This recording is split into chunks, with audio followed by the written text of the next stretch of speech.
of all of the falsehoods that the Lee campaign and Chris Lee's supporters have spewed out in this campaign against me, this is one that I feel the most strongly about. I think it is particularly egregious that Chris Lee would try to cynically exploit a terrible environmental tragedy in this community for his own political advantage.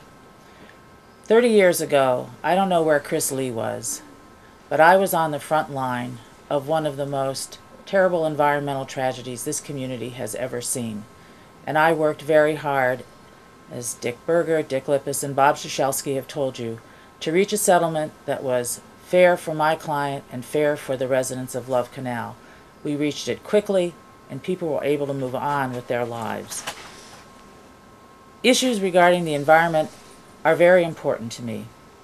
I have been endorsed by the Sierra Club. I've been endorsed by the New York League of Conservation Voters, one of the preeminent nonpartisan environmental groups in this state. In fact, John McCain's New York State campaign manager is a member of the board of that organization. And I am most proud of the endorsement I've received of a group called Environmentalists for Alice, a group made up of the most prominent local environmental activists in Western New York. And they're supporting me because they know that I want to go to Congress to work to bring green-collar jobs to this area, to change our national energy policy, and to bring prosperity back to this region through new green-collar jobs, research dollars for our universities, new crops for our agricultural heartland in this district, all through working to change our national energy policy. These issues are very, very important to me, and I've been going throughout the district talking about what is positive and what is hopeful about our future and how we can have a better way.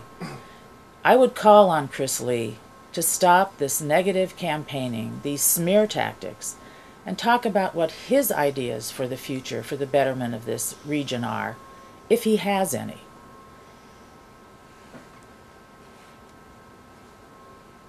I think that people are tired of this divisive and negative campaigning. That's certainly what I hear everywhere I go. I'm trying to take a positive message out there. I'm a positive person.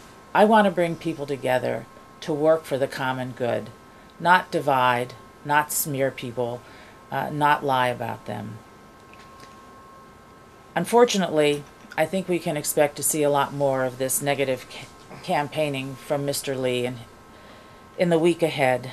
Just yesterday, he wrote himself, or his campaign, another check for $230,000 for a total of $1.1 million of his own money that he's put into this campaign, $1.1 million of his family fortune, to smear me and my reputation, my good reputation as a person of integrity and a person who has worked hard in this community for 30 years to make this a better place.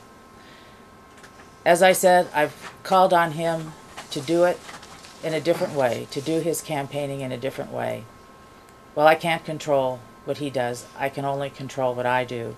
And I'm going to keep getting out there with a positive message to the voters and relying on the support of people like Dick Lippis, Richard Berger, Bob Strzelski, and others.